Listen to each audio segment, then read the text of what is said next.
Hola, buenas noches, ¿cómo están?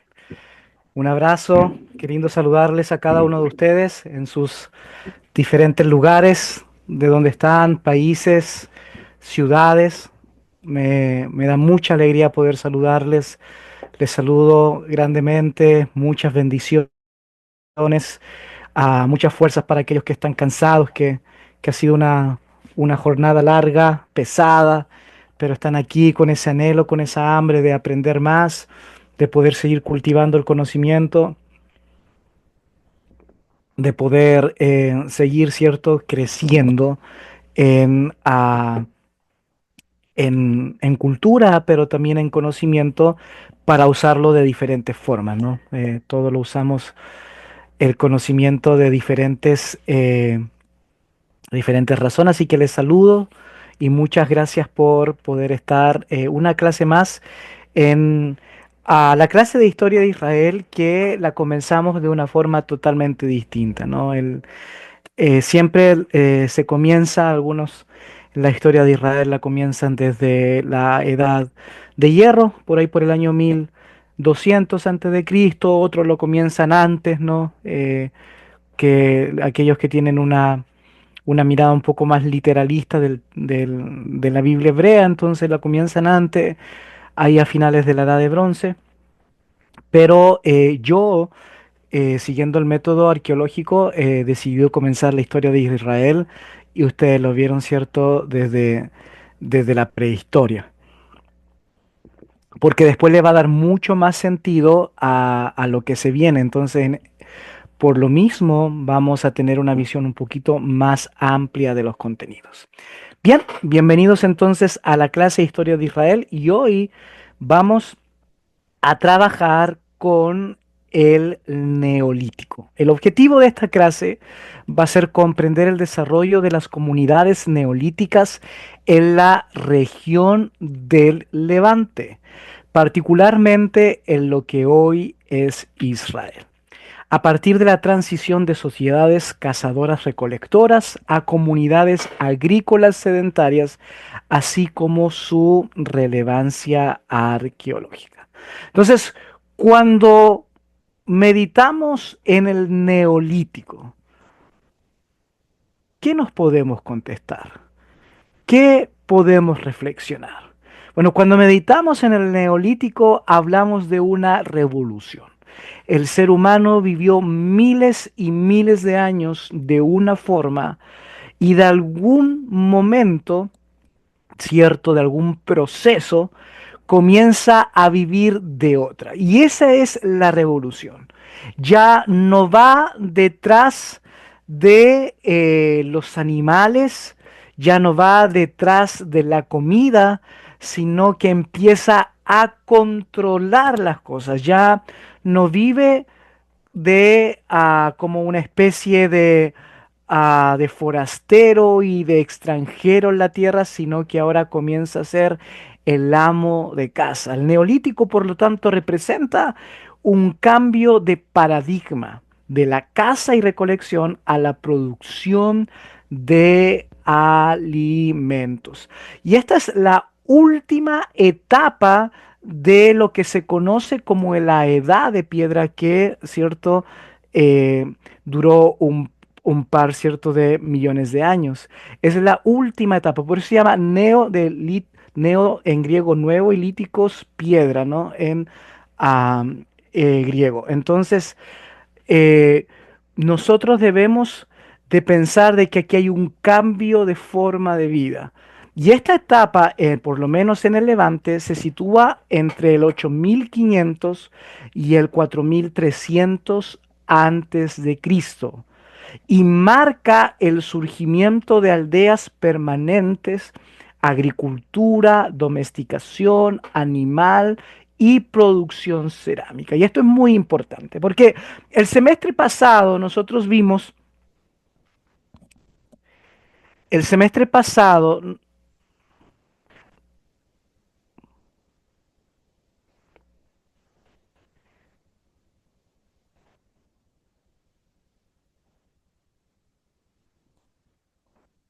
hola, hola, ¿me escuchan?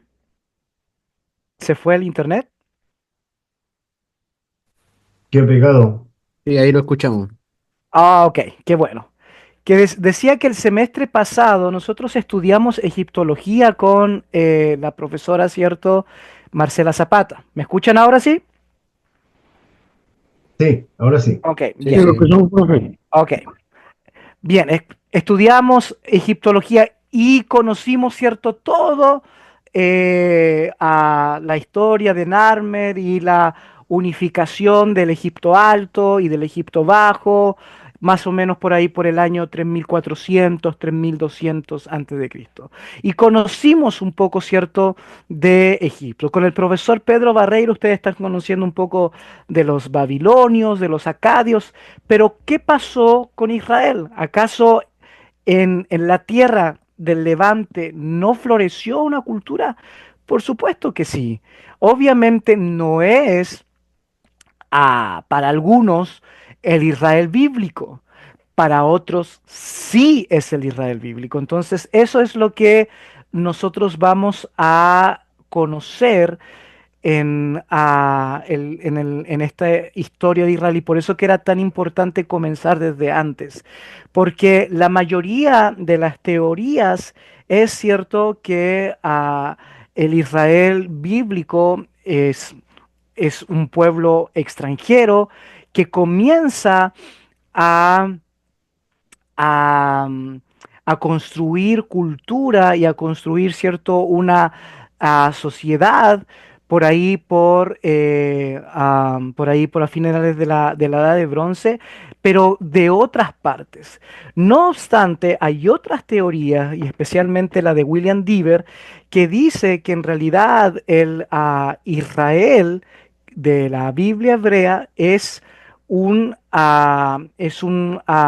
es un surgimiento de una revolución de la misma gente que vivía allá en el Levante. Entonces, ya en un par de semanas vamos a entrar a esas teorías, yo les voy a mostrar todos los asentamientos que existían en ese tiempo, pero por hoy es necesario que nosotros vayamos a conocer esta historia porque le va a dar muchísimo sentido a lo que nosotros tenemos hoy en Israel. Cuando tú vas a Israel y vas, ¿cierto?, a las diferentes ciudades antiguas, tú tienes muchísimo material y mucha riqueza antes de la Edad de Hierro, muchísimo. Cambia el material arqueológico, cambia, ¿cierto?, el material cultural, pero hay mucha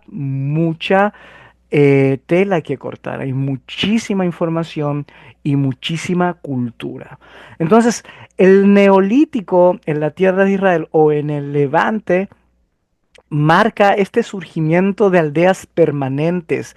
Ya comenzamos a ver las grandes ciudades, ciudades, ¿cierto?, como Jericó y otras que comienzan a establecerse y la gente comienza a vivir en comunidades.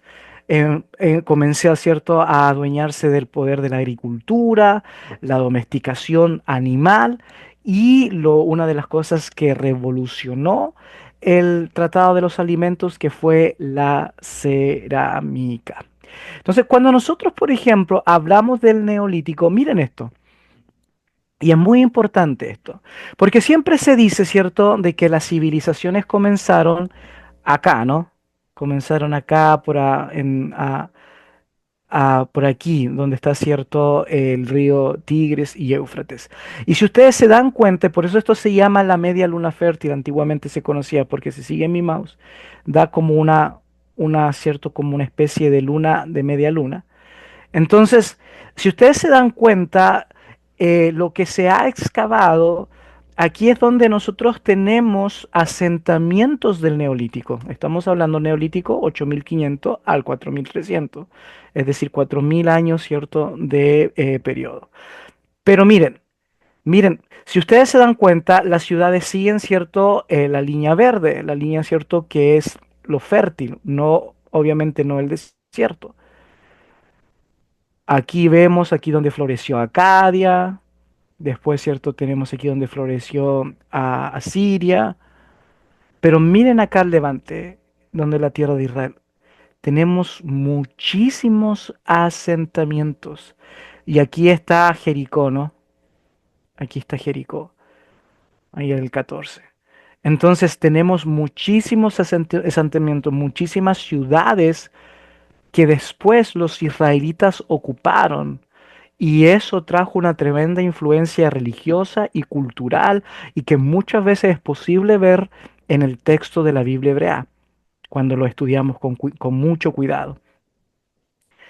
Tenemos, cierto, por ejemplo, a Gesher, tenemos a Jericó, como está acá, Gilgal, que fue una de las capitales del Reino del Norte para aquellos que conocen el material bíblico. Tenemos a Wadi Feinan, que lo vimos la semana pasada. Tenemos, cierto, a Irak Dubio. Tenemos, si se dan cuenta, muchísimas ciudades que tuvieron y que albergaron muchísimas civilizaciones o porque en ese tiempo no existía una especie de reino o de imperio, sino de ciudades individuales, de asentamientos que tenían, cierto, una organización independiente a los demás asentamientos. Por lo tanto, el neolítico no fue solo una revolución económica, sino también social y espiritual. Aquí comenzamos a ver las primeras organizaciones, los primeros ciertos líderes políticos, los primeros líderes religiosos, comenzamos a ver clases sociales. ¿Y cómo sabemos eso? Porque cuando en la clase pasada les enseñaba, cierto, a la civilización preneolítica, todas las casas, por ejemplo, de un asentamiento eran iguales. Tenían el mismo tamaño y tenían, cierto, los mismos materiales. Pero ya en el neolítico comenzamos en los mismos asentamientos ver diferencias. Es decir, comienzan a existir las clases sociales, hay personas que tienen casas más grandes que otros, hay gente que construye, cierto, con mejores materiales que otros, hay personas que comienzan a tener más que otros. Entonces comenzamos a ver esas diferencias de clases sociales y comenzamos también a ver el tema de la religión, que es lo que a muchos de los que estamos aquí nos interesa, ¿no? Empezamos a ver cómo ellos entendían la religión y cómo eso del neolítico todavía lo seguimos viendo en el texto bíblico de muchísimas formas. Bien, algunas fases en el neolítico, ¿cierto? Pero que está en el sur del Levante. Tenemos el precerámico y es muy importante porque recuerden que la cerámica desde tiempos, ¿cierto? De Petrie es una de las herramientas para poder calcular la edad de un asentamiento. Entonces es muy importante saber cuándo hay cerámica y cuándo no hay cerámica. Eso es muy importante. Entonces, el precerámico A será del 8500 al 7500. Aquí tenemos aldeas pequeñas, arquitectura circular, y voy a mostrarle un poco de eso, y el inicio de la agricultura. En el precerámico B, que dura 1500 años, un poquito más, tenemos viviendas rectangulares. Ya se deja de construir en forma circular para comenzar a, cierto, ocupar espacios un poco más rectangulares donde comenzó a tener más divisiones las viviendas, es decir, se comenzó a tener una moral más alta, por ejemplo, de la sexualidad, ya, cierto, se separaban los padres de los hijos y se comenzó a ver la vida de otra forma.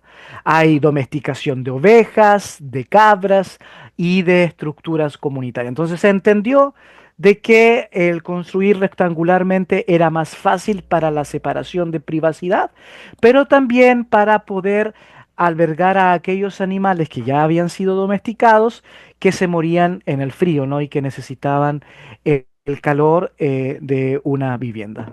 Y también tenemos el neolítico cerámico. Aquí comienzan, cierto, las primeras, em, los primeros hallazgos de esta mezcla de barro y otras cosas para poder diversificar la economía. Entonces aquí nosotros comenzamos a entender un poco a las familias de acuerdo a lo que tienen, ¿no? O sea, entre mejor cerámica, más bonita, mejor calidad, obviamente a mejor clase social va a tener la familia. Entonces vemos aquí esa diversión económica y vemos el inicio del comercio.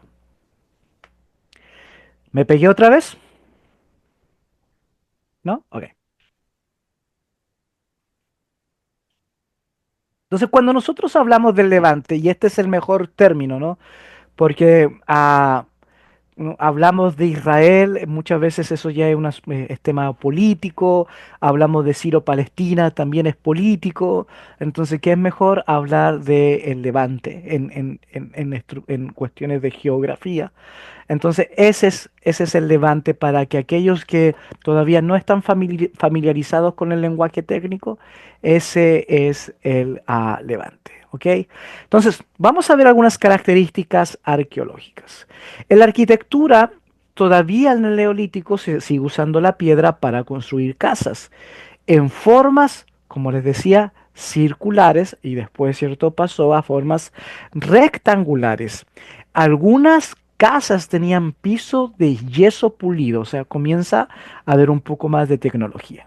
En la economía y agricultura, trigo, cebada, lentejas, domesticación de animales, especialmente cabras y ovejas. Y es muy importante esto porque nosotros comenzamos a ver cuáles son los animales que están no solamente el neolítico, sino que después lo vamos a ver en la edad de bronce y en la edad de hierro.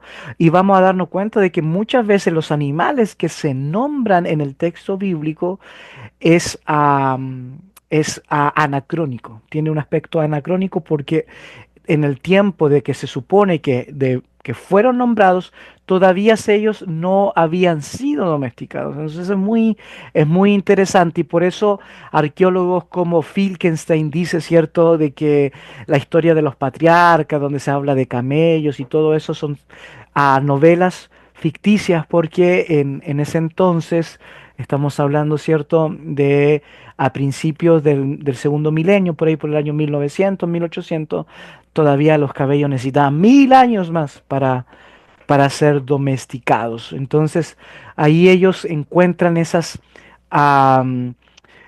anacronismos de historias que se tratan de contar con lo que tienen ahora y le ponen cierto los animales que tienen ahora, las ciudades que tienen ahora, los nombres de las localidades que tienen ahora, para contar una historia más antigua y ahí es donde ellos ven ciertos aspectos novelísticos.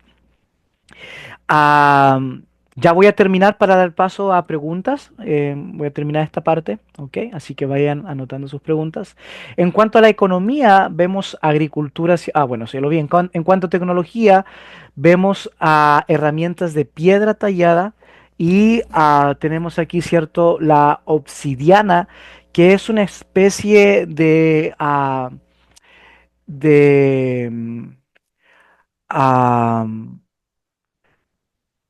ah, glass, de vidrio, es una especie de vidrio que, que es entre, ¿cierto? Que es bien, pero bien maniobrable. Entonces se pueden hacer muchísimas cosas con la obsidiana. El único problema es que todavía no se han encontrado canteras de obsidiana en el Levante, ahí en Israel, en el Israel cierto neolítico. Entonces, ¿qué quiere decir? Que vemos luces de comercio, es decir, que fueron traídos de otros lugares donde sí se encuentran canteras, especialmente en Anatolia, la actual Turquía. Vemos cierto molinos de mano, vemos cuchillos y vemos puntas de flecha ya más allá de la piedra, ¿cierto? Con otros materiales. Y en cuanto a cerámica, ausente en esos 8500 a 6000, en esos 2500 años ausente, pero ya del 6000 comenzamos, ¿cierto?, a ver un gran avance cerámico y cultural. Y esto es muy importante porque cuando nosotros vemos, por ejemplo, la historia de los patriarcas y vemos las cerámicas de ese entonces, de esa fecha, vemos quién gobernaba el mundo por la cerámica. Es decir, si los diseños que encontramos en Israel son más acadios, vemos, ¿cierto?, un predominio acadio.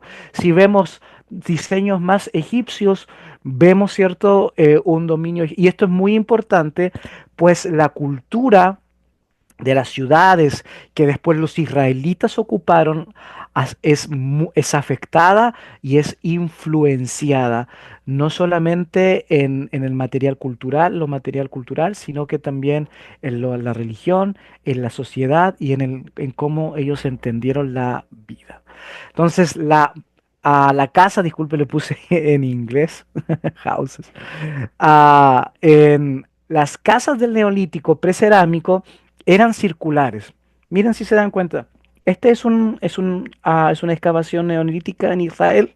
Para los que vayamos el próximo año 2026, si Dios quiere, a finales de junio, principios de julio, yo los voy a llevar a ustedes aquí. No solamente los voy a llevar a lugares de la edad de bronce, de la edad de hierro, que son los lugares que nos interesa, o los asentamientos romanos, ¿no? En los tiempos del Jesús histórico que nos interesan, sino que también les voy a mostrar cosas prehistóricas. Y ustedes se van a quedar asombrados porque se van a dar cuenta de que sí había muchísima civilización y esta era como una casa.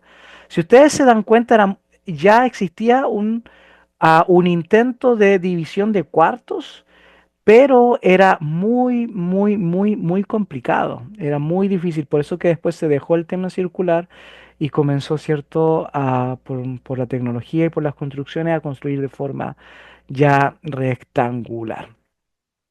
Eran construidas con bloques de piedra caliza asentados directamente sobre el terreno y su tamaño oscilaba entre 3 y 6 metros de diámetros.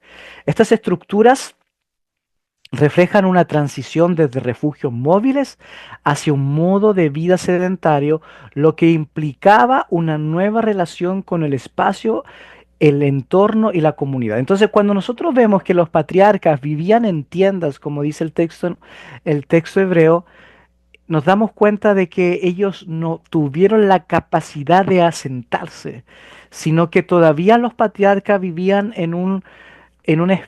vivían como en una especie de retraso tecnológico.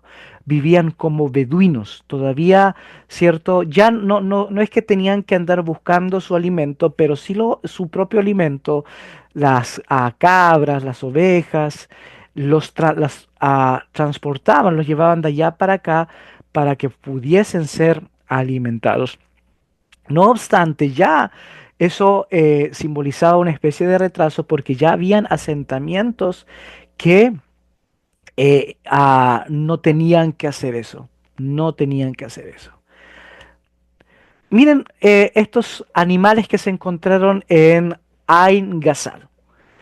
Es muy interesante porque se hallaron casas con múltiples habitaciones y depósitos de estas especies como de figuras humanoides, ah, lo que implica, ¿cierto?, una tecnología mayor, pero también implica un tiempo de ocio.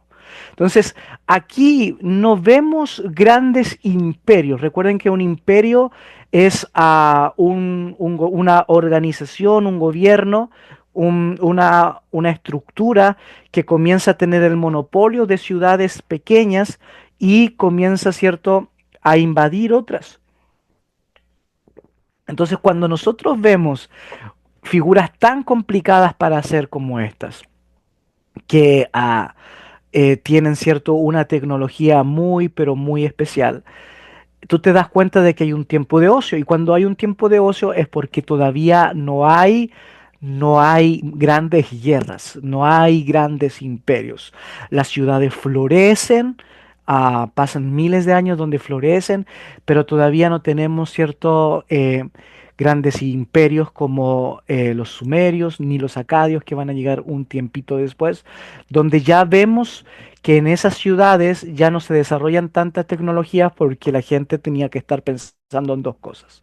Tenía que estar pensando en alimentarse, en cuidar su familia, pero también tenía que estar pensando en defenderse. Entonces hay un gap, hay un vacío entre un tiempo de tecnología y otro cuando comienzan los grandes imperios, donde uno ya ve una sociedad que vivía siempre a la defensiva y donde no pudieron crearse grandes tecnologías o grandes cosas a menos que haya sido parte del imperio, pero no en las ciudades pequeñas.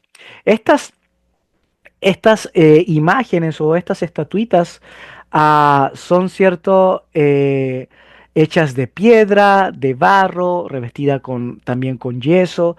Así que hay diferente tecnología de diferentes formas, pero uno ya intenta ver cómo el ser humano comienza a encontrar propósito, comienza a encontrar sentido en su existencia.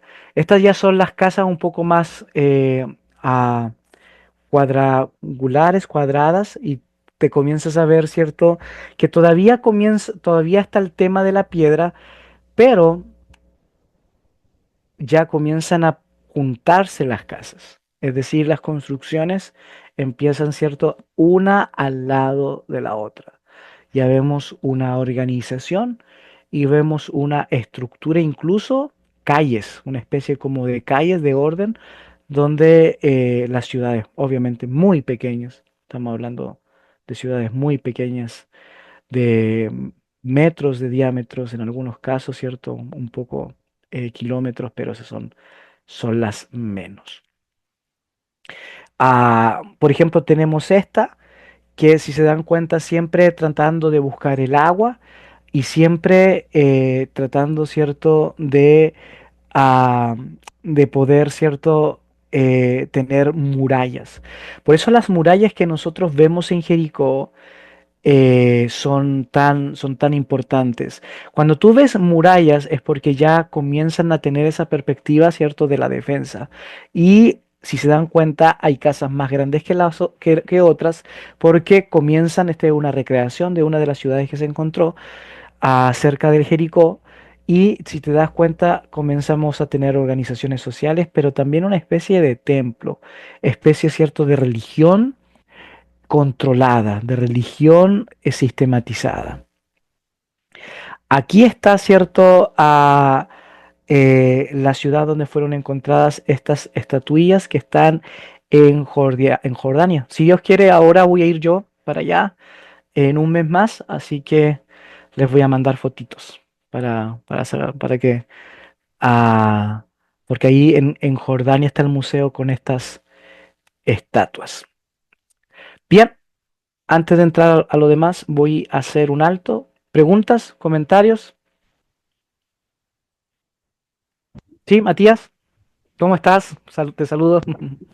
Muerto sueño. Me imagino. Sí. Oye, siempre he tenido Ujú, una duda. ujú, Eh, Caín y Abel, ujú, eh, la ofrenda, ¿cierto?, de Abel fue aceptada por Dios, la de Caín no. ujú, Eh, Abel era ganadero, por así decirlo, ujú, y Caín era el agricultor. ujú, Ya. Entonces ahí lo que he escuchado por algunos intérpretes es ujú, que hay una clara queja, por así decirlo, contra las ciudades, ¿cierto? Versus este estilo de vida más ganadero, nómada, etcétera. ujú, Pero ¿por qué eh, después del diluvio, a Noé se le da la oportunidad de comer carne? Porque fíjate que dice que los vegetales y los animales te serán por comida. ujú. Entonces, como extraño, porque si Abel ya era ganadero, debía haber comido carne, pues. Entonces, es como extraña no entiendo, o una de las dos ideas no funciona, no sé. Sí, esas son O las. si es que Sí. hay, o mi pregunta es si es que arqueológicamente igual hay algún tipo de vestigios de que hubiesen comunidades vegetarianas o ese tipo de cosas. Ujú. ¿Sabes?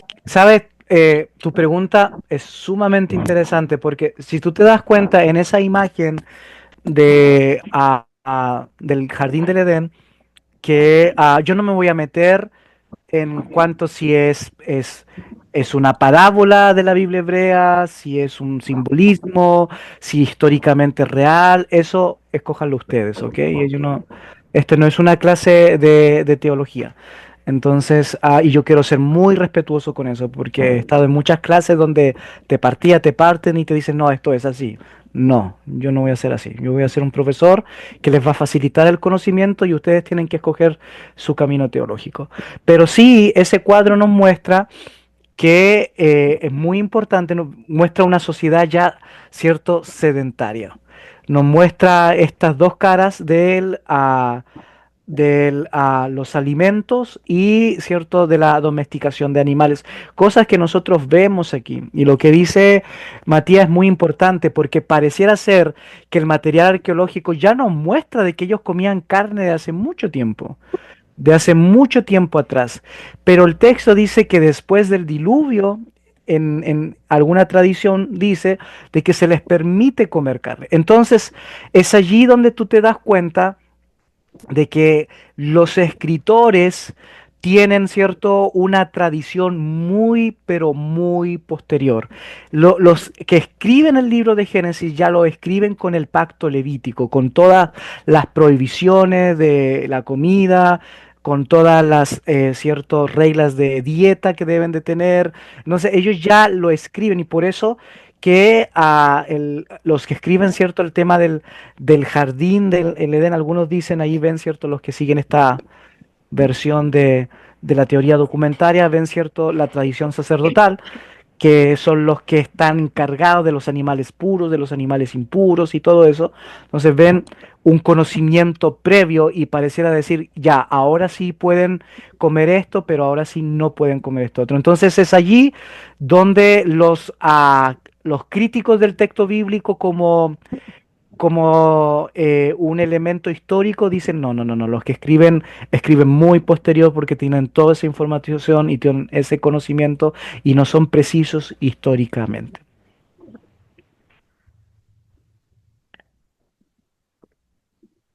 Bien, ¿alguien más? ¿Otro comentario? ¿Otra pregunta? Profe, ¿me Sí, escuchan? sí, claro que sí, Sergio. ¿Cómo está usted? Bien, voy viajando. Ok, un gusto saludarle. Ya, igual. Eh, lo que hizo mención acerca de netamente voy a apuntar a todo el concepto bíblico, Ujú, un poco la pregunta. Eh, usted hace mención, digamos, que los nombres, principalmente todo lo que es ganadería, los camellos y todo este ujú, asunto, es posterior, digamos, o digamos, del éxodo hacia abajo. ujú, Principalmente apunto a el libro de Job, que como es ujú, una de las historias eh, más antiguas porque no se menciona patriarca ni nada ni el sistema judaizante ni nada de esas cosas. ujú. Pero sí se menciona que tenía camellos, asnos.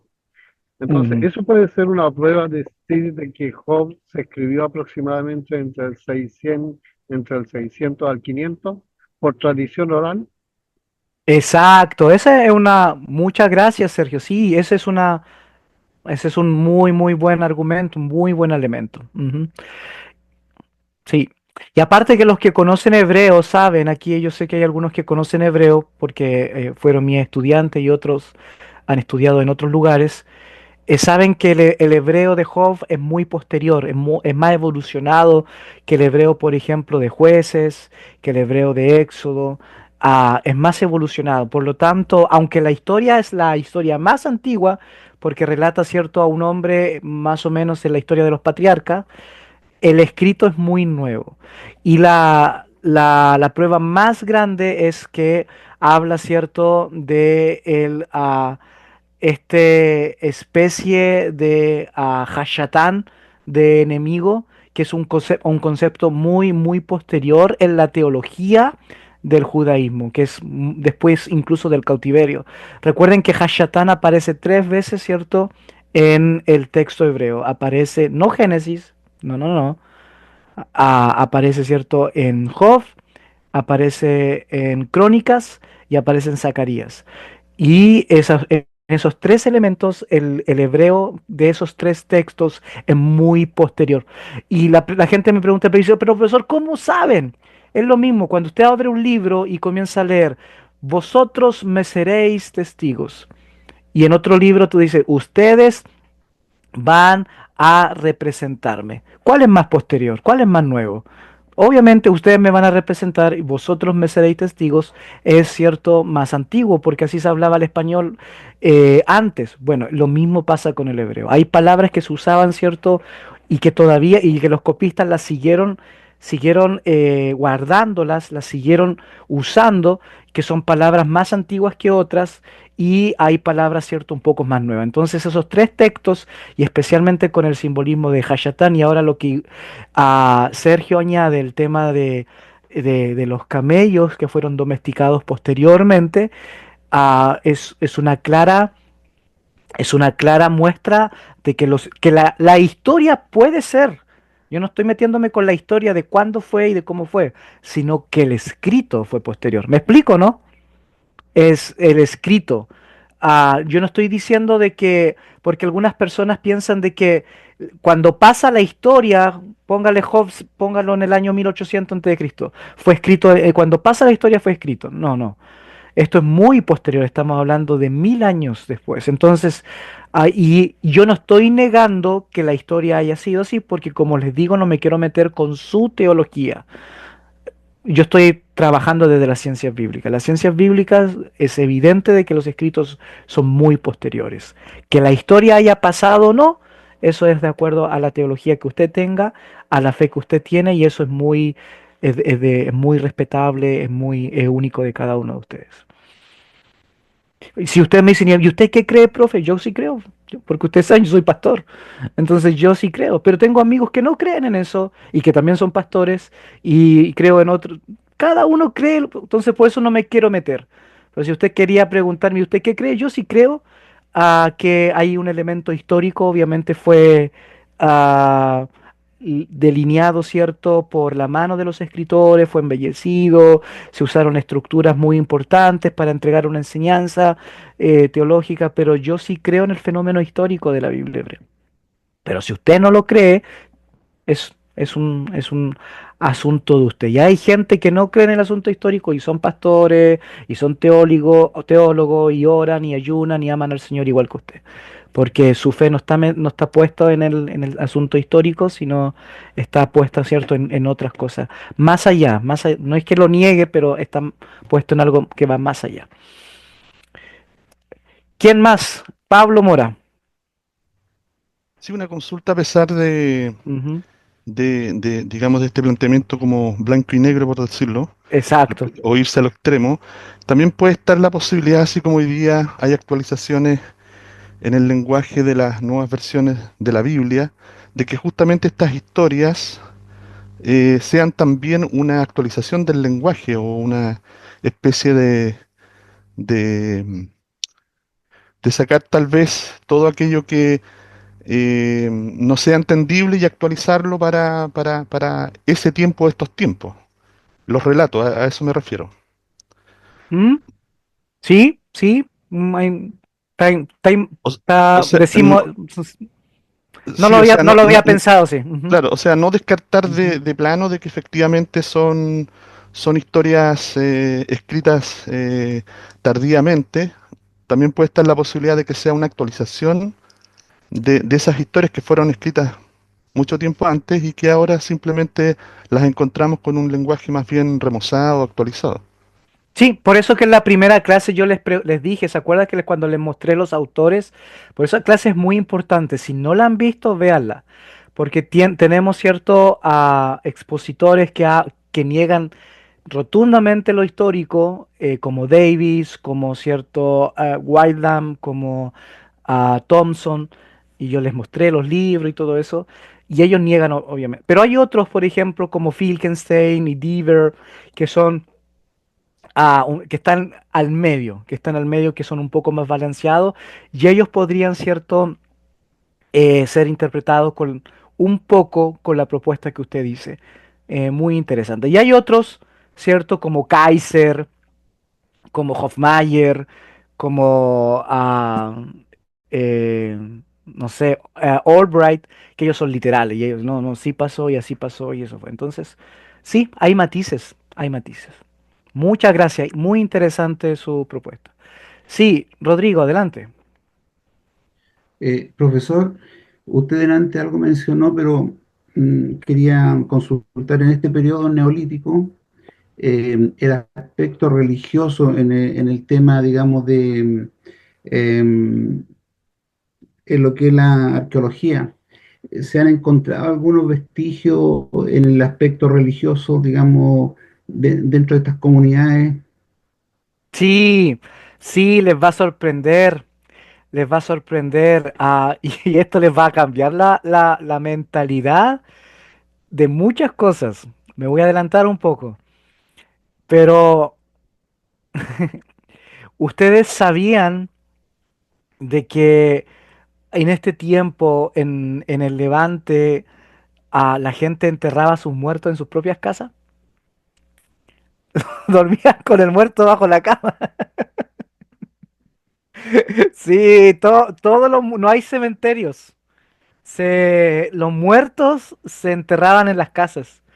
Y eso es muy importante porque todavía no hay una estructura de, de una religión monopolizante, una estructura de una religión o que un sacerdote o que lo gobierne todo. No hay grandes templos, por ejemplo, no hay grandes templos.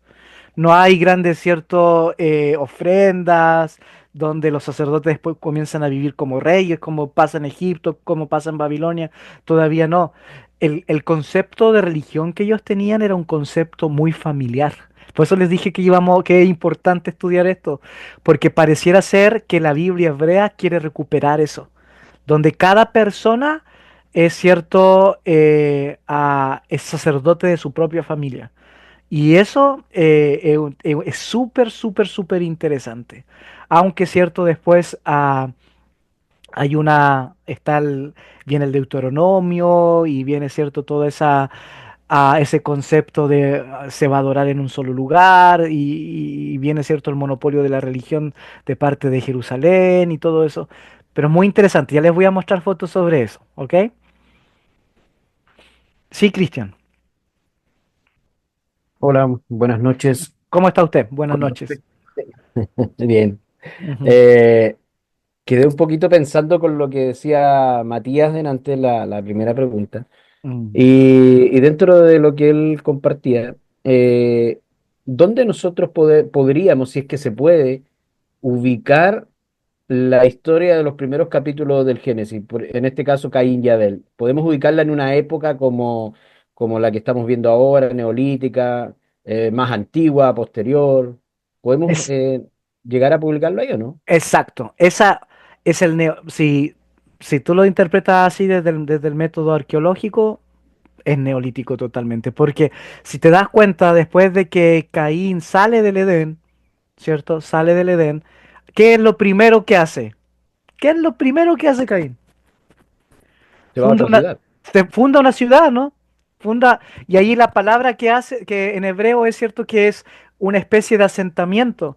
Y tú te das cuenta de que todavía no hay grandes imperios que impidan eso. Él no tiene miedo a que lo vengan, ¿cierto? Todavía a conquistar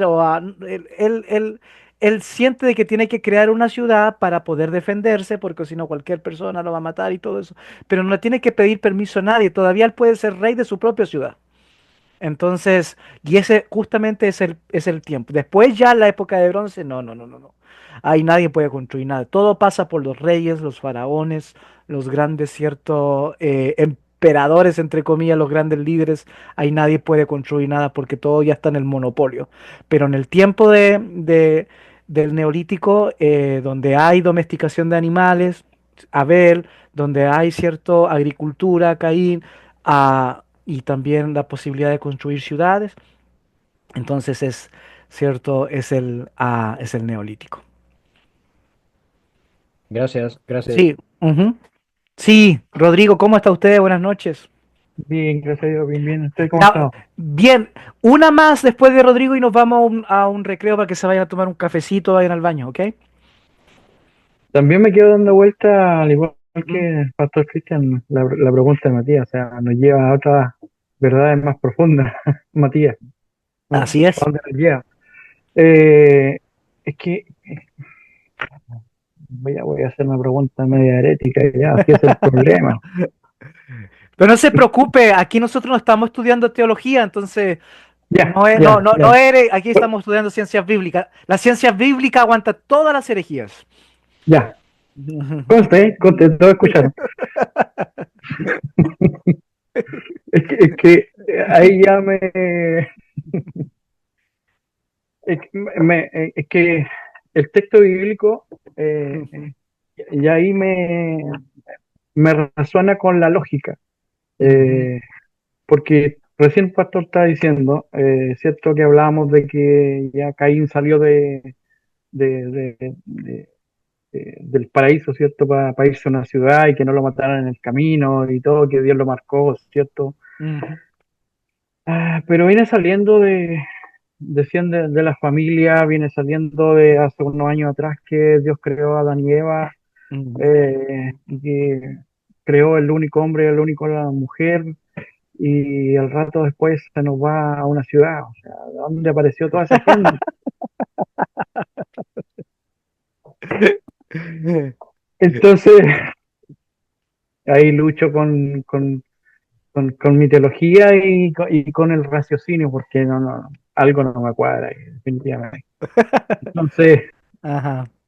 ahí ya definitivamente lo saco de mi lista de, histórica, digamos, y ya lo paso a ver netamente como una historia mitológica. Mm. Y téngase claro que todos ya sabemos que mitología no significa mentira, o sea, eso ya está más que claro. Exacto, exacto. Pero creo que va por ahí el tema, entonces por eso lo digo, creo que una me lleva a pensar en la otra y Ujú. no sé qué nos puede orientar un poco al respecto.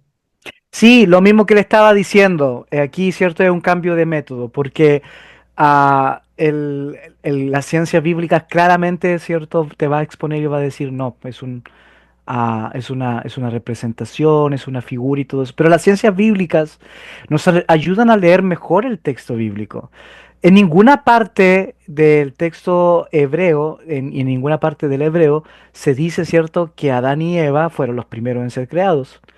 En ninguna parte del texto hebreo dice que fueron los únicos en ser creados. Pero nosotros lo miramos con esos lentes y asociamos, bueno, son los primeros, son los únicos en ser creados. No, dice, varón y hembra los creó, ¿cierto? Y en más, dice, ¿cierto? Génesis capítulo 5 verso 1 y 2 y 3 al fin. Dice, y los llamó a los dos Adamá, del barro. A los dos los llamó Adam, no, a los dos. Entonces, eso es muy importante. Pareciera ser, y después dice que el texto bíblico dice que puso un huerto.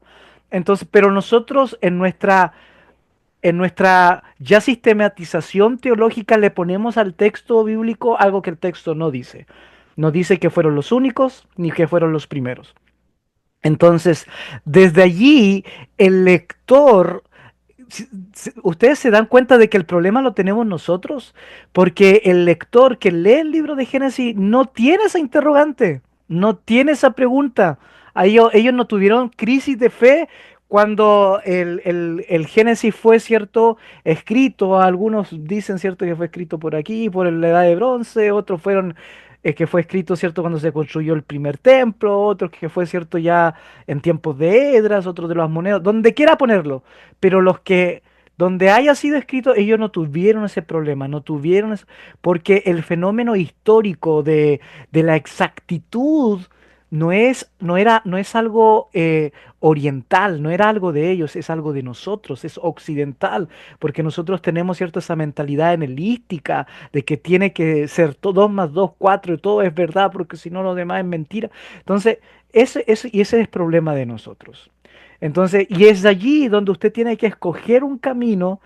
La ciencia bíblica les va a poner la información en sus manos y usted tiene que escoger su propio camino para saber cómo va a representar su teología.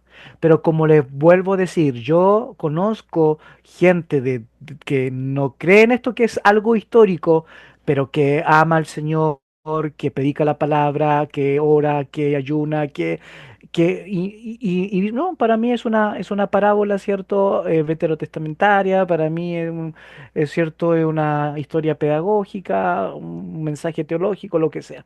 Entonces, en ese sentido, usted tiene que escoger su camino que pueda traerle más libertad a su alma, a su conciencia. El problema es que como, y es muy importante lo que dijo, ¿dónde está mi amigo que dijo algo muy importante? Pablo Mora. Pablo, voy a usar lo que usted dijo. Es muy importante lo que dijo él, porque nosotros venimos de una generación donde todo es blanco y negro.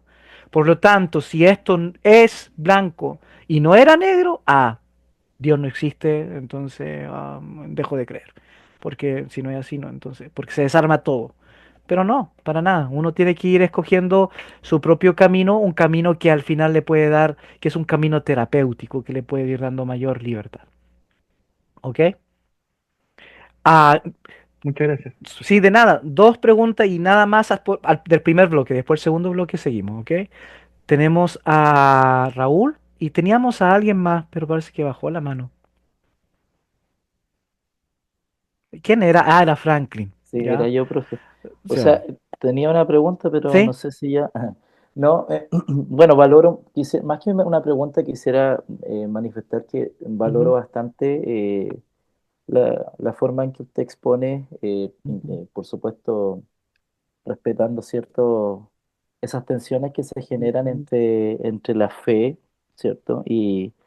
Y lo concreto o lo ujú, medianamente concreto cuando se investiga con otro lente como el de la ciencia bíblica. ujú, Creo yo que esas son tensiones que, por supuesto, en el camino de cada quien, en algún momento se irán armonizando un poco. A lo mejor no se van a armonizar nunca, pero considerando lo que decía hace un rato atrás cuando usted dijo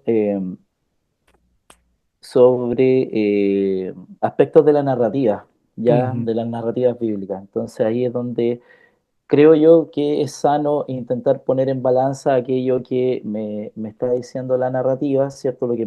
Esa intención que hay detrás, con lo que realmente a lo mejor puede ser factual o no. Entonces creo que ahí una cosa no podría quitar tal vez la otra, lo que decía recién usted de si esto no es preciso, no es factual, no es totalmente la fecha, la data, no sé, no calza, no debería afectar mi fe. No todo lo demás es mentira. Hay elementos que pueden ser, no sé, por ejemplo, cuando leemos Génesis, la data de la confección de Génesis es mucho más cercana, es posexílica. Entonces leemos relatos del Génesis que como nos sitúan en un neolítico. ¿Cómo llega la oralidad hasta ese punto para ser escrito? ¿Será tan precisa esa oralidad? Obviamente hay ornamentos que se empiezan a agregar, entonces ahí es donde creo yo que sería sano, a mi entender, en mi humilde opinión, esas tensiones que al comienzo se generan cuando yo digo rechanfles. Este libro es escrito en un periodo tan posterior a lo que está relatando, pero inmensamente posterior, que claramente a lo mejor no, van a haber elementos ahí que no gozan de precisión histórica, por así decirlo. ujú, Entonces, al menos a mí me pasó al inicio, sí, me generó mucho conflicto, me ujú, generó harto conflicto ujú, y tensión. Pero después, bueno, uno va rescatando también, por supuesto, y va quedándose con aquellos elementos que son sumamente sustanciales, ese contenido teológico, que si bien aquí en la clase no se van a meter en eso, pero son cosas que nos enseñan sobre la vida, que nos enseñan ujú, a mirar el entorno y todo. ujú, Pienso yo, si es que alguno de repente está viviendo esa tensión, que a lo mejor desde, no sé, eh, le dé una vuelta de tuerca al asunto y le dé tiempo también a que esas tensiones poco a poco se vayan armonizando. No ujú, todo a lo mejor va a ser factual, no todo, pero no quita verdad ujú. a lo que estamos aprendiendo. Desde ambos ámbitos, tanto de lo histórico como tal vez el mensaje bíblico. Eso. Ujú. No sé si se entendió, pero valoro Sí, profundamente, sí, sí, sí, sí. la intención esta de manifestar su respeto a todas las posiciones. Así Sí, que muchas eso.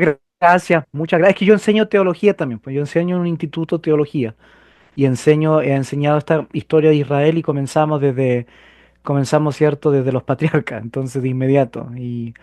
Ah, pero muy bonito lo que dijo. Y solamente decirles algo, yo les conté de que mi profesor William Deaver, él dejó de ser creyente. Y él dejó de ser creyente porque él no entendió por qué su hijo se murió. Si Dios existe, ¿por qué su hijo se murió? Y él fue uno de los grandes arqueólogos de todos los tiempos. Y tiene al viejito como 93 años. Nunca alcanzó a responder esa pregunta de por qué su hijo se murió. Entonces, therefore, Dios no existe. Por lo tanto, Dios no existe. Y se quedó solamente con la data arqueológica. Entonces, la gente que más sufre con todo esto es la gente más fundamentalista. Es la gente, cierto, que si yo oro, mi hijo tiene que sanar, si yo soy un hijo de Dios, no tengo que pasar pobreza, si yo soy un hijo de Dios, no me tienen que pasar problemas. La gente, esa gente es la que sufre. Y les digo, toda la gente que son así, que así como bien fundamentalistas, cuando llegan a este tema, se desbordan y se les cae toda la estructura que tenían y sufren. Y eso es lo que le pasó conocen cierto a Herman, ¿no? Herman es uno de los grandes críticos de la religión. Es un escritor increíble. Tuve el honor de conocerlo en Carolina del Norte. Fui a la universidad, a su oficina a conocerlo. Y a él le pasó, él comentaba, ¿no? De que él era una persona, pero sumamente fundamentalista. Cielo, infierno, bien, mal, Dios existe, sanidad, Dios no existe, entonces aquí, acá, y se le desplomó. Después, cierto, él entendió de que a lo mejor no necesariamente tenía que haberse alejado de la religión, pero ya era demasiado tarde porque ya había cedido a todos sus sistemas religiosos en su vida y ya dejó de ser un teólogo y pasó a ser un historiador. Entonces, esa es la gente que sufre más. Por eso, el tema de la ciencia bíblica, de que puede ser y no puede ser, yo creo que es más acorde a una fe más real, ¿no? Y aquí me voy a meter con el corazón pastoral. Es más acorde a una fe real de que cuando oras no va a pasar y no necesariamente va a pasar.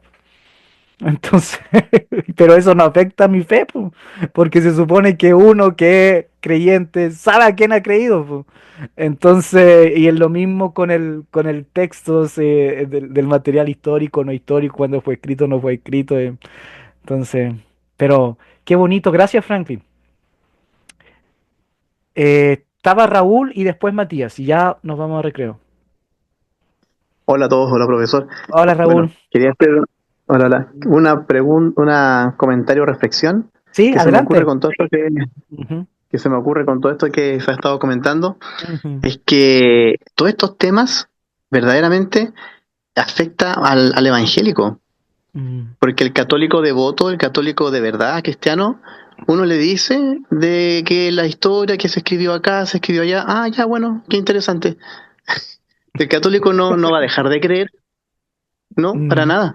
Es porque hemos heredado todo esto nosotros de una teología más que nada anglosajona, ¿no? Toda la historia que hay ahí ujú, detrás, de la forma en que se enseña en la iglesia, como dice usted, el tema ujú, fundamentalista. Y claro, después uno ve la verdad, o muchos ven la verdad, y uno lo ve en las caras, pues, ¿no? Al evangélico de verdad le cambia la cara, y al católico no, al católico que es de verdad cristiano no le da lo mismo, es cultura, información, le gusta, de hecho.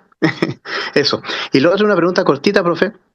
Y me llamó la atención las dos esculturas que puso en la última diapositiva. Eso tiene una fuerte influencia egipcia, parece, ¿no? Pareciera como una pseudocopia egipcia o tiene una mezcla egipcia del Levante. Sí, No todavía, sé. sí, todavía Egipto el material cultural todavía, Egipto todavía no es potencia. Entonces ahí uno se da cuenta, Raúl, y es muy interesante lo que dice usted, porque ahí uno se da cuenta que el Levante afectó a Egipto cuando Egipto llegó al Levante. Entonces, Ah, ya. porque en este caso es más antiguo. Es más antiguo. Entonces, Ya. después vuelve a Egipto, porque cuando Egipto comienza su expansión, llega al Levante y en el Levante conoce Recuerden que Egipto gobernó el Levante por casi 2000 años. ¡2000 años! ¿Cómo no va a ser afectado? Y no va a afectar, ¿cierto? Entonces, ah, y ahí cuando llega al Levante y vemos, ¿cierto?, que construye grandes guarniciones como en a cierto Megiddo y en Bechán y todo eso, ellos son afectados y eso los llevan para Egipto. Y después, pero ya después cuando vemos el imperio nuevo egipcio con la dinastía 18 y todo, ¿cierto? Regresan al Levante y ahí ya afectan al Levante por completo, porque cuando lleguemos a la Edad de Bronce, yo les voy a mostrar las tumbas tipo sarcófagos que habían en Israel. Así que, pero sí, gracias Raúl.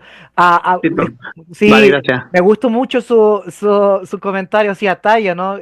Nosotros acá con mi esposa estamos plantando una iglesia y la mayoría de la gente a la que viene con nosotros son católicos, pu. Entonces yo una vez hice una prueba, pu, ¿no? Y dije, bueno, voy a enseñar sobre el libro de Filipenses. Y le digo, y hago así. Bueno, aquí, ¿cierto? En esta carta Deutero-Paulina vemos, ¿cierto? Ah, y hice esa prueba de no decir que Pablo, perdón, Efesios, de que Pablo no escribió Efesios, sino digo, la Deutero-Paulina. ¿Y saben qué? A nadie le afectó nada, po. Eran todos católicos, nadie me dijo nada. Tal Pero cual, sí, pues. sí, pero hice esa prueba en otra iglesia invitaron así, pero quería yo hacer esta prueba. Bueno, y como dice la carta de Eutoro Paulina aquí en Efesios, que tenemos que tomar toda la armadura de Dios, pero ¿cómo que Deutero Paulina? No, eso lo escribió, todo el estudio se fue a eso. Entonces ahora ya, ya sé, no me complico la vida. Si me invitan a enseñar o a predicar en una iglesia, yo trato de seguir, cierto, la línea de la iglesia. Total, ese no es mi asunto. Pero justo lo que dice usted, Raúl. Muchas gracias, muy interesante. Matías. Hoy eh, yo estoy como medio obsesionado con este tema, amigo. Por eso, Sí, dele, por dele, eso, dele. Está bueno, es que nos por lleva a eso entré a esta profundidades. clase. Nos lleva a profundidades, como dice Rodrigo. Yo entré a esta clase por eso, porque me pasaría toda la noche hablando de, de este Israel, de este mundo hebreo antiguo, porque en el fondo lo que me apasiona, en realidad lo que quiero entender Ujú, es precisamente eso, porque hay una conversación continua entre lo que es ganadero versus lo que es la civilización, el asentamiento más organizado, porque genera, como tú has dicho varias veces, genera desigualdades, ujú, eh, genera que gente se apropie de la tierra. ujú, Entonces, los hebreos veían eso como una amenaza. Por ujú, eso, en el Génesis 10 encontramos una crítica muy fuerte a los sigurat, ¿cierto? Y a todo ujú. lo que Exacto. empezaron a hacer Ujú, con la Torre de Babel y etcétera. Entonces, pero, pero quiero entender porque finalmente después Israel igual llega a ser una monarquía. ujú, Y, pero me gustaría, a ver si rápidamente me ayudas a lo mejor a ujú, investigar después, pero ¿cómo poder hacer esa línea entre, por ejemplo, los saduceos creen en el Pentateuco, que no ujú, creían más allá de los libros sapienciales y los libros eh, históricos, ¿cierto? Solo el Pentateuco. En el ujú. Pentateuco tú también encuentras acaso esa visión más monárquica, tú puedes decirlo por el Deuteronomio solamente, eh, o es solamente una visión más hebrea arcaica, por así decirlo. ¿Y por qué me interesa esto? Porque al final impacta en toda nuestra eclesiología y también nuestra escatología, porque, por ejemplo, un católico, ellos que tienen una mirada más magistral de su iglesia, a ellos no les molesta en el fondo una visión monárquica de la civilización. Todo lo contrario, ellos esperan eso. Pero nosotros como evangélicos, nosotros tenemos una fe más segregada y según yo creo está bien que sea así, porque precisamente cuando apuntamos a estructuras como los pueblos o como las ciudades grandes, se generan estas desigualdades. El Papa, ¿cierto? Los obispos, nosotros no Exacto. creemos en esas cosas, pero, ¿cómo hacemos más robusta nuestra teología? Y todo a partir también de los orígenes. Entonces, en el fondo siempre está esa discusión. Y en la escatología también vamos a encontrar esa discusión. ¿Qué Mesías esperamos? ¿Cómo va a venir Cristo? Etcétera. Entonces, me parece interesante ahondar más en esas cosas.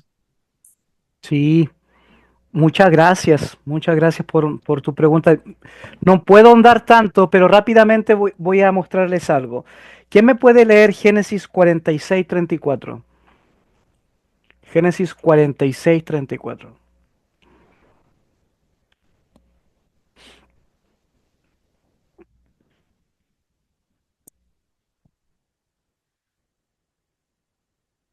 Sí, adelante, el que lo tenga, Acá, micrófono, sí.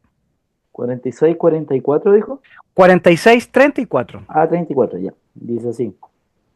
Em, entonces diréis, hombres de ganadería han sido tus siervos desde nuestra juventud hasta ahora, nosotros y nuestros padres, a fin de que moréis en la tierra de Gosén, porque para los egipcios es abominación todo pastor de ovejas. Ujú.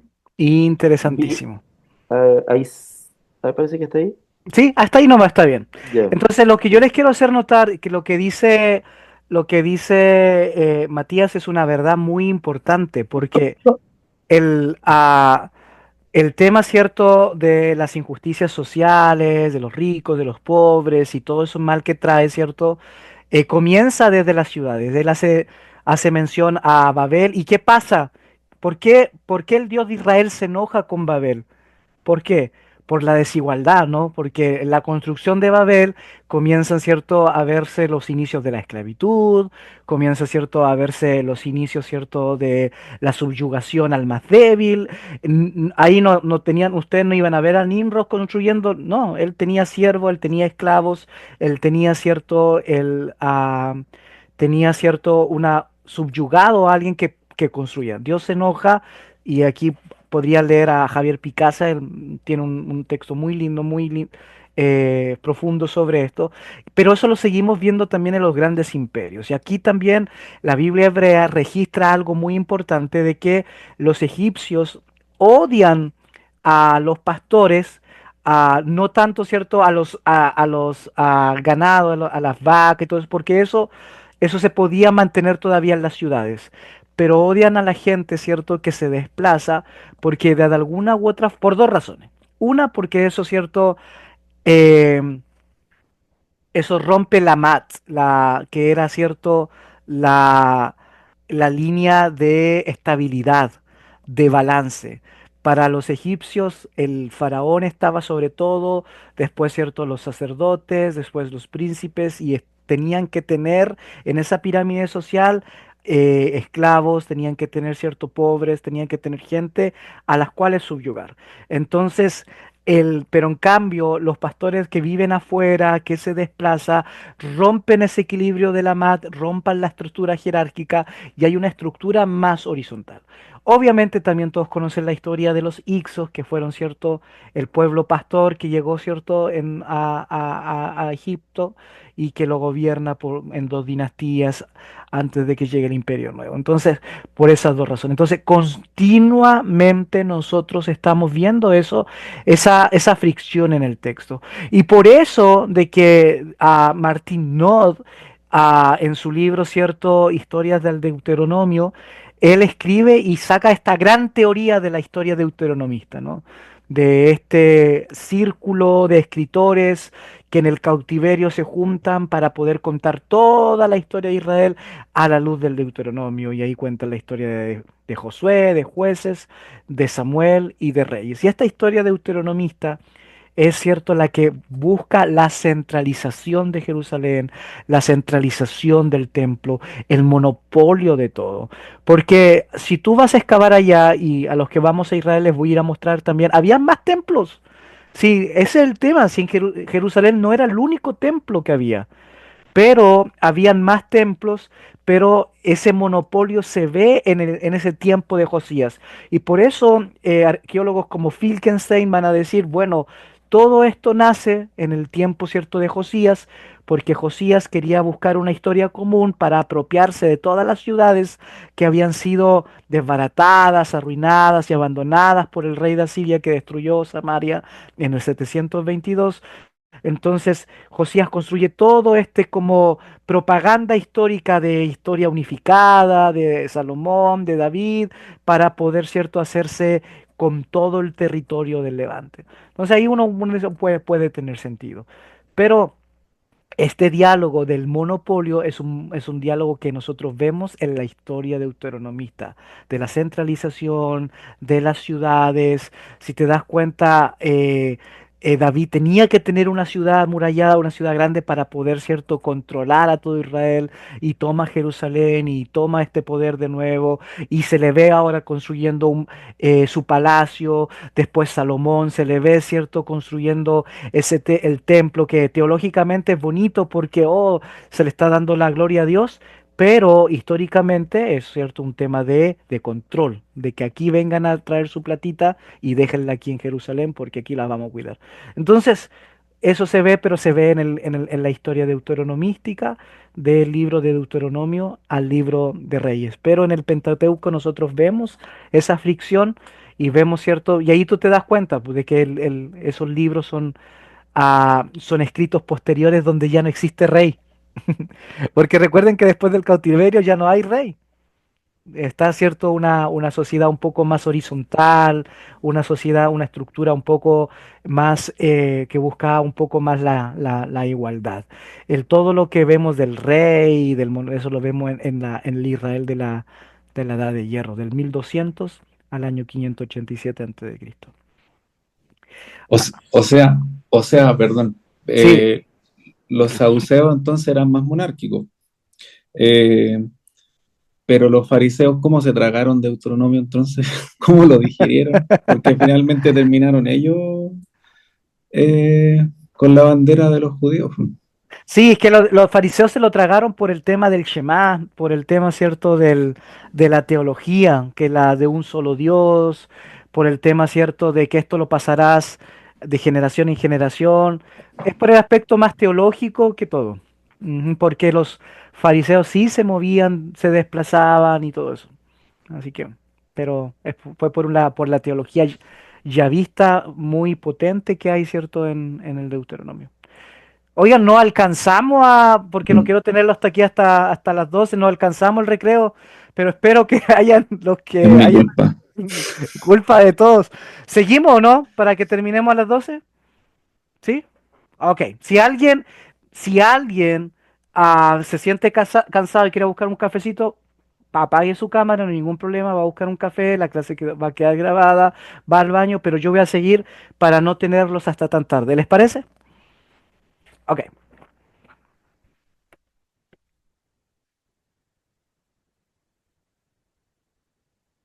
Bien, entonces la economía del neolítico se transformó profundamente, eso ya lo sabemos, ¿cierto? Y especialmente eh, vemos, ¿cierto?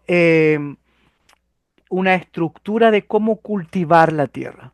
Y la tierra era, cierto, la que daba vida. Por eso que el texto hebreo va a decir que él es Adam, del hebreo Adamah, que significa, cierto, barro, tierra, porque de ahí viene la vida. Entonces, eh, es un concepto neolítico muy, muy potente, muy potente. En paralelo se desarrolló la domesticación de animales y en particular ovejas y cabras, aunque también hay indicios de la presencia temprana de bueyes y cerdos. Los cerdos que nosotros vemos aquí en el Levante son pre-edad de hierro, ¿ok? Porque después de la edad de hierro se ve una notoria disminución de cerdo, que es el tema, ¿cierto?, de la dieta que nosotros vemos en el libro de Levíticos.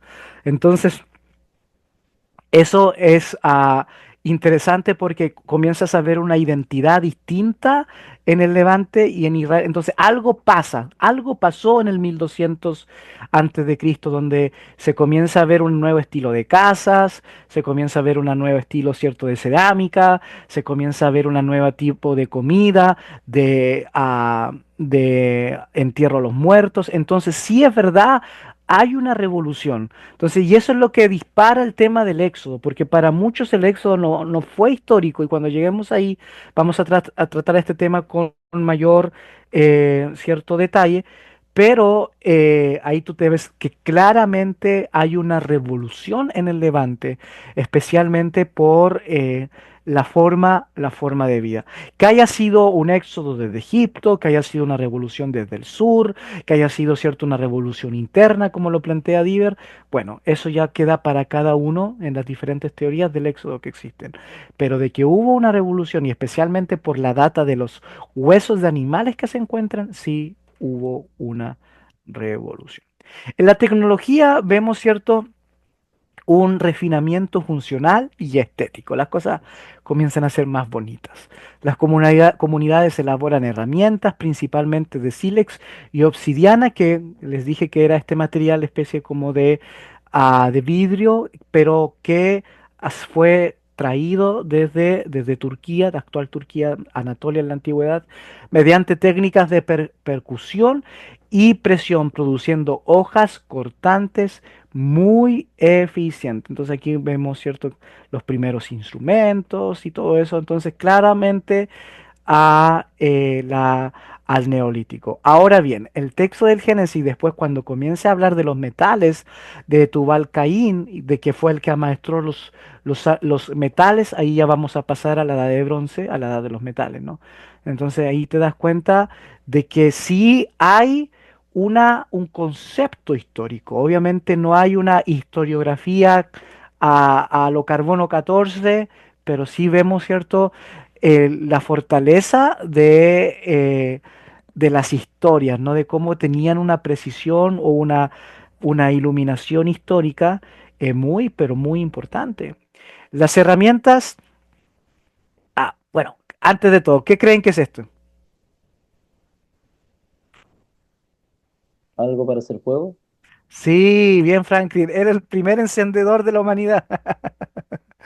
El primer encendedor de la humanidad, ¿no? Ahí ponían el palito y ponían, cierto, un poco de ramitas de paja, y ahí son los primeros encendedores. Pero ya comenzamos a ver esto, esta tecnología: molino de mano, para triturar grano, cuchillas de hoz, eh, puntas de flecha y lanzas, y buriles y raspadores, ¿ok? Empleados en trabajos de piel y madera. Entonces, la precerámica, y esto es muy importante porque si se dan cuenta, la precerámica que duró del 8500 hacia el 6000 nos muestra de que todo esto que después fue hecho en barro, ¿en qué se hacían? ¿Qué es este material? ¿Soy yeso? Cerámica, parece. Esto es piedra. ¿Piedra? Sí, es como una especie de piedra, ¿cierto? Con un... por dentro se le colocaba como una especie así como de cubierta de yeso, pero es piedra. Y miren, des en cuenta la exactitud. Ahora, no es cualquier piedra, sino, ¿cierto? Es una piedra muy, muy especial. Ahora, la cerámica aparece posteriormente en el Neolítico como una verdadera revolución. Permitió almacenar líquidos y granos por más tiempo. Descubrieron, cierto, que si se le ponía una tapa y se le sellaba a una especie de tapa de cuero, y si se le sellaba, los alimentos duraban más. Eh, eh, y por eso que la cerámica es tan importante en la humanidad, porque permitieron, cierto, poder almacenar. Una cosa es poder producir tu propia comida, pero otra cosa es almacenarla. Entonces, y es allí donde, cierto, ya comienza la domesticación de los animales, porque cuando se cosechaba la comida, tenías comida para ese tiempo, tenías que comértela, o si no se echaba a perder. Y cuando no era cosecha, estaban los animales. Pero ahora, con el tema de la cerámica, comenzó el tema del almacenamiento de alimentos, lo que permitió que los animales no solamente fueran para comer en los tiempos de que no hubiese cosecha, porque había alimento porque se guardaron de la cosecha anterior, sino que comenzaron los animales a ser parte de la familia. Los animales comenzaron, ¿cierto?, a ser domesticados y a incluso a pasar, ¿cierto?, a ser sacrificados para su religión. Entonces cambió la forma de entender el mundo y la vida. Facilitó la cocción de alimentos de manera más eficaz y se convirtió en soporte artístico y simbólico con decoraciones pintadas, incisas o en relieve. Los estilos cerámicos evolucionaron desde a formas toscas sin decoración a modelos más sofisticados y estilizados, permitiendo además una tipología cronológica útil para la datación arqueológica. Entonces el tema de la cerámica ah, nos permite entender del año 6000, está clarito de cuándo, 6000 antes de Cristo, está muy clarito cuando se pueden cronologizar las cosas, porque los estilos de cerámica duraban como 50 años. Entonces, y eso es muy importante saberlo, porque eso te ayuda a tal vez no tener la fecha exacta, pero sí un periodo de 50 años y un margen de 50 años que en realidad no es nada para las fechas antiguas. Entonces empezó el comercio, la gente comenzó a visitar otros lugares y eso permitió de que los roces culturales y religiosos fuesen posibles, por lo tanto se intercambiaron de dioses, se intercambiaron de formas de ver las cosas, comenzó cierto todo lo que es el trading, que es am, ¿cómo es la palabra? Si alguien me ayuda, to trade, ¿cómo se dice en español? Intercambio. ¿Cómo? Intercambio comercial. Intercambio. Sí, el intercambio. Sí, tenía otro, tiene un nombre, pero Trueque. el trueque, muchas gracias. El trueque. Comenzó el trueque para cierto, ese concepto de, y ese trueque permitió de que veamos en diferentes lugares que geográficamente están muy separados, veamos cierto características de los mismos dioses, de la religión, todo por este tema, cierto, de la cerámica que cambió el mundo. Cambió el mundo. Vemos los entierros intramuros que les decía, especialmente a Rodrigo, les decía, ¿cierto?, que ellos comenzaron a enterrar a sus muertos en las mismas casas, en las viviendas. Esta costumbre, conocida como enterramiento intramuros, revela una visión íntima y continua de la muerte. Los difuntos no eran alejados ni olvidados, sino integrados en el núcleo del hogar. Es increíble porque en una misma casa se han encontrado, pero muchísimos restos y muchos de ellos son de generaciones, o sea, no todos de la misma época, no, no, sino que tienen ciertas diferencias de antigüedad. Y tú ves, cierto, cómo esa conexión íntima en su aspecto religioso era muy importante. Miren, aquí tenemos una casa del Neolítico redonda y aquí vemos, cierto, los restos. Aquí tenemos ciertos restos de huesos y restos humanos. Los que saben pueden contar 6. Yo cuento como 4 nomás, pero esta no es una clase de arqueología, es una clase, ¿cierto?, de historia. Bien, en el Neolítico la casa no solo cobijaba a los vivos, sino también abrazaba a los muertos. Los entierros solían ser individuales, en posiciones flexionadas, y en ocasiones los cuerpos eran cuidadosamente desprovistos de la cabeza, lo que conecta con el culto a los cráneos.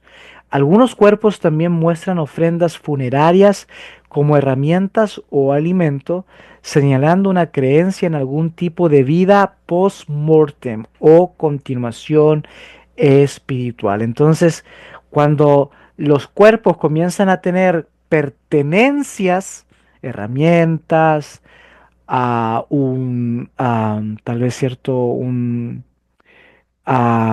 instrumento musical, Entonces aquí comenzamos a ver las primeras concepciones del más allá y comienza, ¿cierto?, el aspecto religioso. Bueno, ya es tiempo. La próxima clase voy a continuar porque quiero terminar quiero llegar por lo menos hacia la edad de hierro la próxima semana y ya después nos metemos, ¿cierto?, en el Éxodo y después la conquista y después en el Reino Unido y después yo termino, ¿cierto?, con la época persa. Preguntas, comentarios. Estamos todos con sueñitos. Profe, quedé metido con el dato de la domesticación del camello, pero que quede pendiente. Sí, sí, Porque, ajá, no, de dígame. verdad, sí, de verdad, porque, Ajá. no, sí, quedé eso, me quedo ahí como dando vueltas. Sí, sí, sí, es muy importante entender eso y es uno de los grandes argumentos de Finkelstein, Franklin. ¿Usted lo conoce a Finkelstein?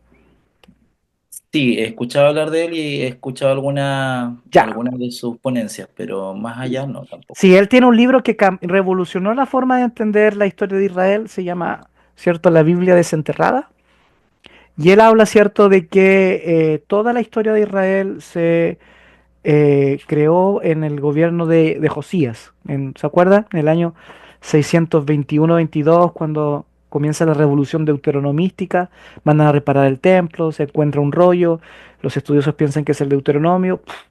Entonces, y ahí él dice, y él cuenta, y uno de sus grandes, y que nadie se lo puede, porque nadie le puede demostrar lo contrario, nadie ha podido, y uno de sus caballitos de batalla es que el camello no estaba domesticado hasta por ahí el 800 o 700 antes de Cristo. Sí, sí, Claudio, dígame. ¿Cómo está? Aprovecho de saludarlo. ¿Cómo está usted? Aquí estamos bien, gracias a Dios. Qué bueno. Yo también tengo una pregunta, Ujú. o dos preguntas. Sí. ¿De dónde salió en realidad esa mentalidad del ser humano para saber su necesidad y construir fortaleza, en fin, ya que los tiempos o primer siglo, antes primer siglo, Ujú, eh, habían construcciones inmersas en las mismas piedras como ciudades, o los herodianos parece que también tenían, se aislaban, pero como estamos hablando de las civilizaciones, cómo en su mente llegaron a saber qué construir eh, para que ellos tuvieran un refugio. mm, Eh, ¿Fue parte de la necesidad o se fue comunicando? Por eso mm, es como bien complejo, porque alguien debió haber enseñado cómo llevar a cabo algo para construir. ujú.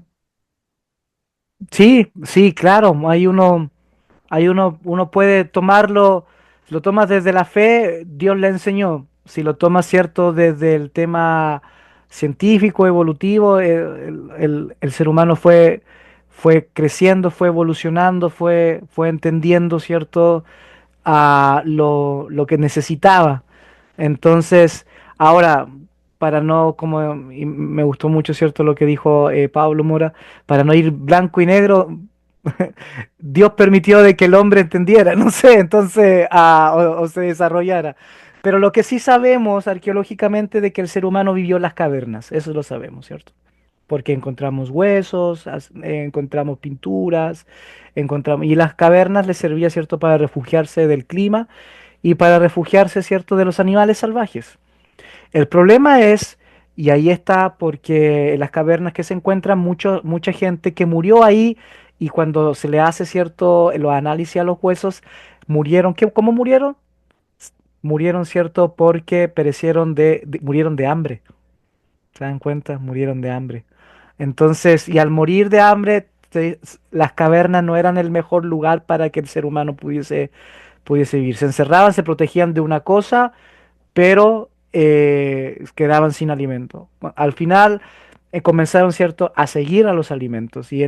Cuando comenzaron a seguir a los alimentos, comenzaron a hacer como estas guaridas, porque dijeron, ¿nos morimos de hambre o vamos detrás de los animales? Fueron detrás de los animales. Y al ir detrás de los animales dijeron, oye, pero el clima, la lluvia o los animales nos pueden atacar. Bueno, tenemos que construir, ¿cierto?, algo tipo cavernas móviles.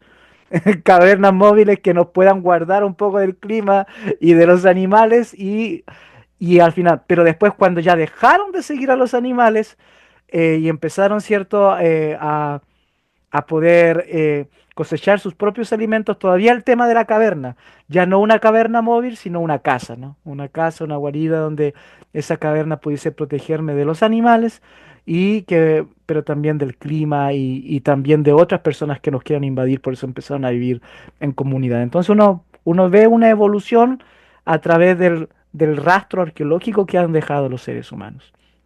No sé si le respondo un poco, pero eso es más o menos. Sí, es que por eso todo lo Ujú, que es la arqueología y esas grandes esculturas que a veces no tienen ni siquiera registro de dónde salieron, ujú, y ahí viene la famosa crítica o buscar un poco de dónde, y nos vamos a a Génesis capítulo 6. ujú, Entonces, a veces empezamos a buscar de todo un poco para saber que no, de que esto es más allá de la mente del ser humano. ujú. Sí, por eso, pero eso ya es algo de su fe. Y si usted lo cree así, tiene que seguir creyéndolo con mucho respeto y mucho amor. Entonces, pero hay cada uno tiene que ustedes tomar una decisión que interprete su conciencia, que interprete, cierto, su forma de ser. Algunos de ustedes son más preguntones, tienen más dudas, bueno, van a encontrar otra metodología que interprete, cierto, y otros no, a lo mejor ustedes algo no, yo vivían. Entonces todos somos diferentes. Por eso yo cuando les comencé esta clase les dije voy a respetar cada una de sus elecciones porque no es una clase de teología, sino de ciencias bíblicas.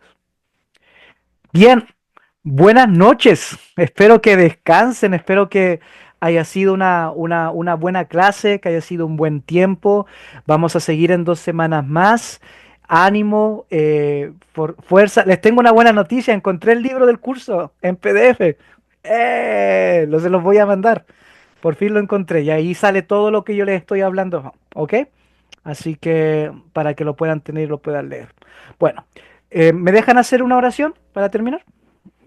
Gracias, Señor, porque hemos podido estar un ratito, Señor, estudiando. Gracias, Padre, porque entendemos, Señor, que por más ah, cosas que nosotros podamos decir o pensar, algo sabemos, Señor, que tú eres real, pero eres real para nosotros, para cada uno de nosotros en nuestros matrimonios, en nuestros hijos, en nuestras familias. Somos muchos los que pensamos que todo lo que tenemos es gracias a usted.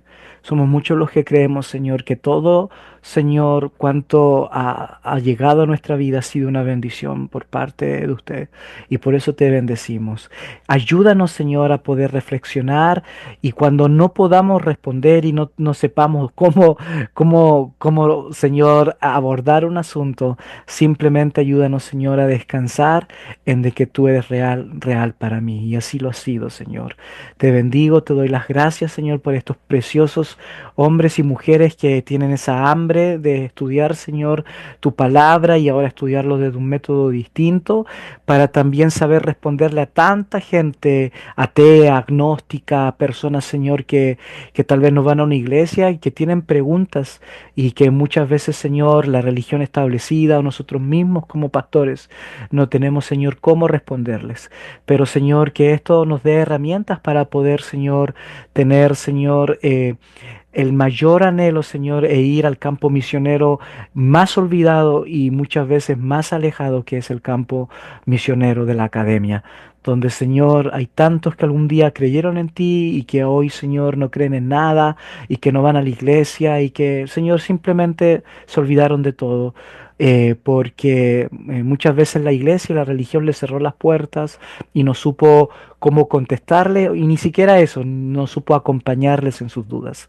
Gracias, Señor, gracias por este tiempo. Te doy toda la gloria y la honra a ti, en el nombre de Jesús. Amén y amén. Amén. Un abrazo, buenas noches, cuídense. Muchas gracias. Buenas noches, chao, noches. chao, chao, chao. Chao. Buenas noches, que Chao, descansen. chao, chao, Buenas chao, noches a todos. Chao, chao, profe. chao, chao, chao, buenas noches.